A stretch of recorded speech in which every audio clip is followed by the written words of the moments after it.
Hello everybody, my name is RetroBoy03, and welcome back to a bit of a different kind of video, because this is my first video where I'm actually just displaying a MOC that I've created. Now, sometimes I have done MOC rebuilds, where I take the parts of a set and turn it into something else, but this is my first time displaying just a straight-up MOC. But, as you can see, this is a model I like to call Thomas and the Jet Engine, based off of the hit children's TV show, Thomas the Tank Engine, or Thomas and Friends. It just depends. It's called one or the other. It's not called Thomas the Train, though, so if you've ever called the series Thomas the Train, you should be very ashamed in yourself. You're a terrible human being. I'm joking. Anyway, so yeah, obviously, if you can't tell, I based this model not off of the actual show, but off of the wooden railway toys that have been produced for the show ever since, I believe, around the mid-1990s. So it's just a really iconic toy, and without further ado, let's get into it. So the first part of this MOC I created was Thomas himself, and in fact, I created Thomas a long time before I created the jet engine. In fact, I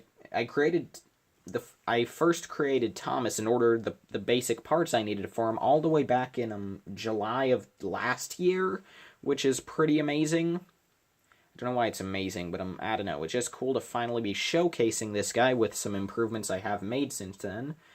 And to start off, you can see that he does have 6 of these medium azure train wheels, and you will definitely need to brick link some of these or order them off of Bricks and Pieces or something, because the only set these come in is the Adventure Time Team Pack, and that set comes with 4 of them. Yeah, you can see that just like the wooden railway toys, I did create this entire just black block for the bottom of the train. You can see that for the coupling system, on the front has a ball joint piece, and the back just has a couple of clips for a low friction connection to that. And obviously the real toys used magnets to connect, but I felt as though this was a good substitution for that, for the coupling system. But you can see that Thomas has the red running board. He has these side pieces on the sides, and obviously there aren't any stickers I've put on this guy or anything.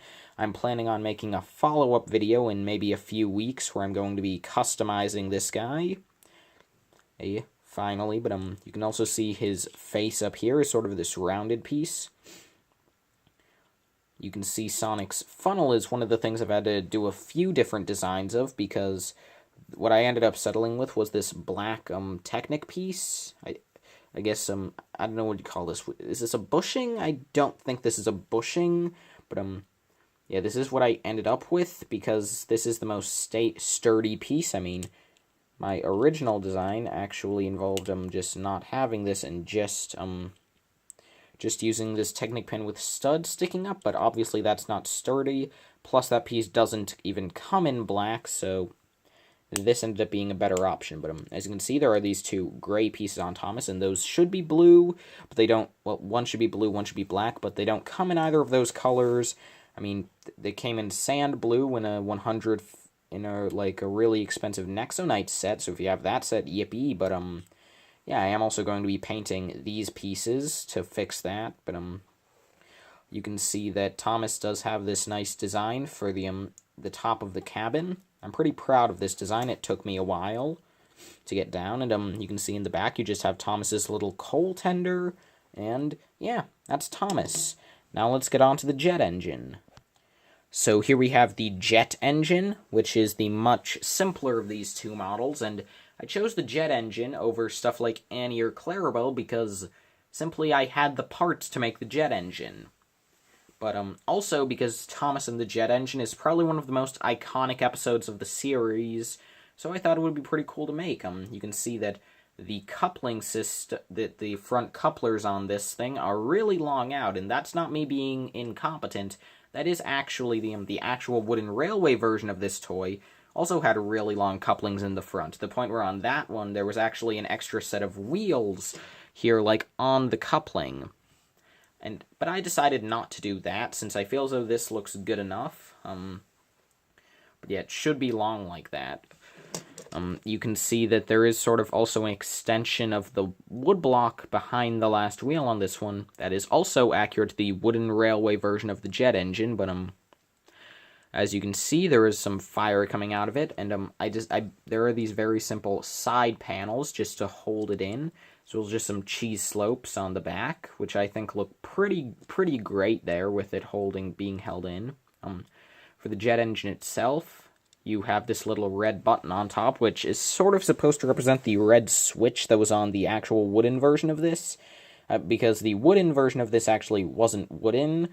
It was actually a plastic piece that was like a power car for your train. It would push your train along, which was pretty cool. But it also included just this gray barrel as some greebling for here, and on the front there's this printed fan design as well as just a yellow stud to get the accurate details in.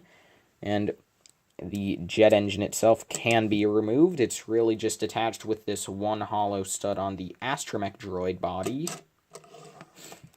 So you can just attach that on, attach the jet engine to Thomas, and something I'm pretty proud of on these builds is how they couple up to Lego track. Well, couple up isn't the right word, but of course, just because of the wheels they use, let me just zoom out a little, they can ride on the Lego roller coaster track, and I believe also the new roller coaster track Lego introduced for the Joker Manor. I mean, these guys aren't perfect, but because of the coupling system, but I think they work pretty well.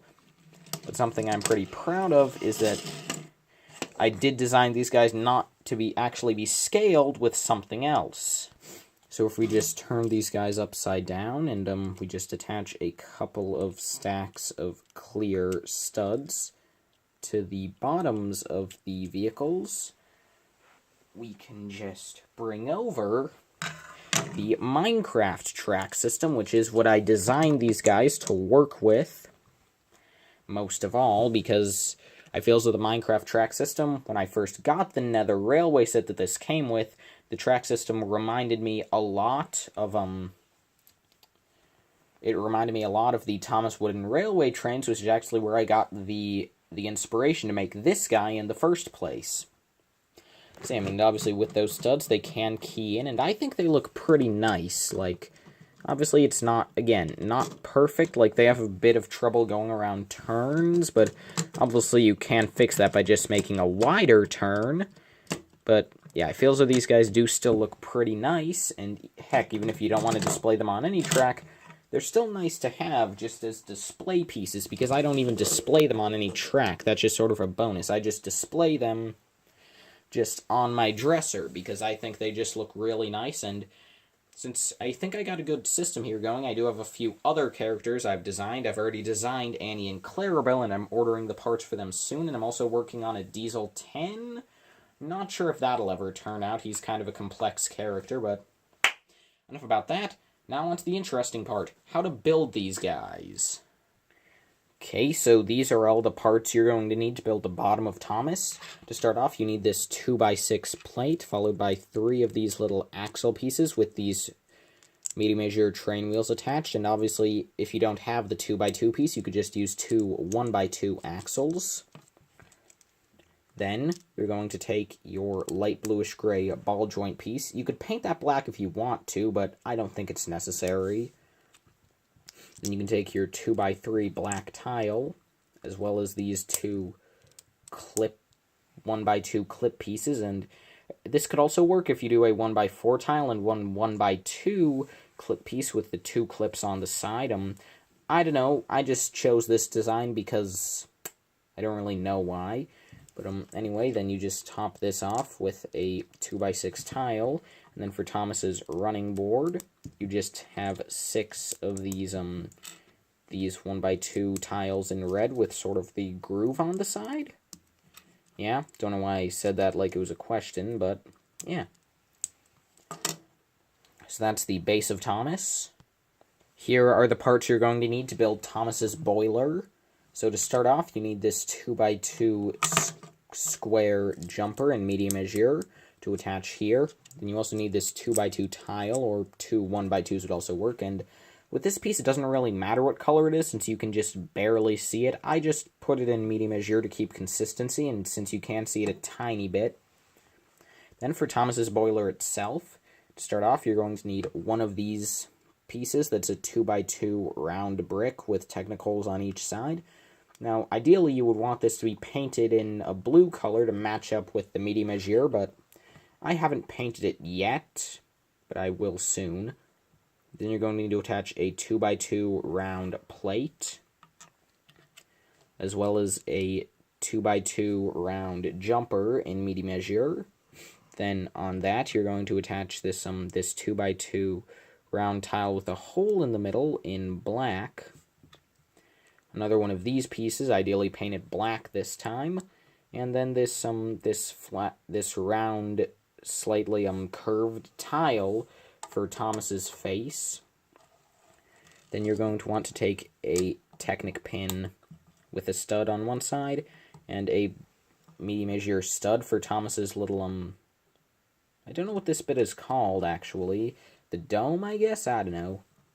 Then for the funnel, you could do a Technic pin painted black, but I think it looks better. Well, actually, I think this looks a bit better, just the pin, but it's a bit more sturdy, and it already comes in black, so you don't have to paint it if you just attach this Technic bushing piece on top afterwards. So that's Thomas's boiler, and now to finish him off. To create Thomas's back cab, we're going to need to start with a blue headlight brick, or again, really this piece can be any color, since again, you just see this tiny little bit in the front. And that's hidden in shadow by the end of this, so you really can't tell at all, but you're going to need to place one there on its side, and then one here on its side, or, well, you could just reverse these, so this is pointing this way and this is pointing this way. It doesn't really matter, but you need to have them in this position. Then attach some medium azure, or again, any color, either plates or studs, it doesn't matter, but, and again, they can be any color. Then on top, you're going to want to attach this medium azure 2x2, though again, that gets pretty much entirely covered up. Then on the back, you'll attach this this bracket piece, which is in blue, as well as this jumper, which doesn't come in medium azure, but it does come in dark azure, so I just used that since close enough. Then you're going to need a black jumper plate, a 1x3 in black, black 1x2, 1x2 tile, and then on each side you're going to need a black 1x2 cheese slope to create this sort of top section. Then for the back, you're going to need two of these grooved 1x2 pieces in dark azure. Again, they don't come in medium azure. Then this bracket also in dark azure. On top of that, for Thomas's coal, you can just place some black studs. And then you just finish the back off with this 1x2 medium azure tile. Then on each side, just place a 2x4 medium azure tile. And that is your wooden railway Thomas. So now let's go on to the jet engine. So to start off with the jet engine, you're going to need to take a 2x4 plate, attach onto it a 1x2, as well as two axle pieces, or again, you could also use 4 1x2 axle pieces, then a 2x3 plate, and another axle piece. Then up here, you're going to need to use some clips, and this can be 2 1x1s or a 1x2, it really doesn't matter. Then you're going to need to attach this T-bar piece in black, as well as this Technic pin with a ball joint on one side. Then you have your 6 train wheels, which are in black in this case, which is good since obviously these are far, far more common than the blue ones. Then you're going to need to take a 2x6 plate. Then on top, you're going to need another 2x6 plate and a 1x2 plate. So that's the base of the jet engine. Next up, we have the flatbed of the jet engine. So to start off, we have a 2x2 plate, then 4 of these 1x2 brackets in, I chose red, although it could also be gray. In fact, it might look a bit better in gray now that I think of it, but I chose them in red to kind of keep consistency with the running board. And then you attach on 2 light bluish gray cheese slopes, a light bluish gray jumper, and then just some stuff to take up a 2x4 space. Since I had them on hand, I used a 2x2 and 2 1x2s, and then on the sides, you're just going to attach some 2x4 tiles in light bluish gray. So now let's finish this off by building the jet engine itself. Okay, so to finish this off, we'll start with this light bluish gray, actually dark bluish gray astromech droid body. We're going to attach onto that this barrel piece in dark bluish gray, as well as just this dark bluish gray round 2x2 cylindrical brick. On the front of that, we'll attach this fan piece, which has a hole in the middle, so we can attach, well, anti-stud I mean, so we can attach this yellow stud to the front. Then we're going to use a Technic pin with a stud on one side and a red round tile to represent a button to turn it on, even though it's actually a dip switch in the real thing. That wouldn't really work. And then, last but not least, if you want to have the jet engine on, you can just attach a little fire piece in the back. So yeah. So that is my little mock of Thomas and the jet engine. Thank you all so much for watching, and I will see all of you in the next video. Bye-bye.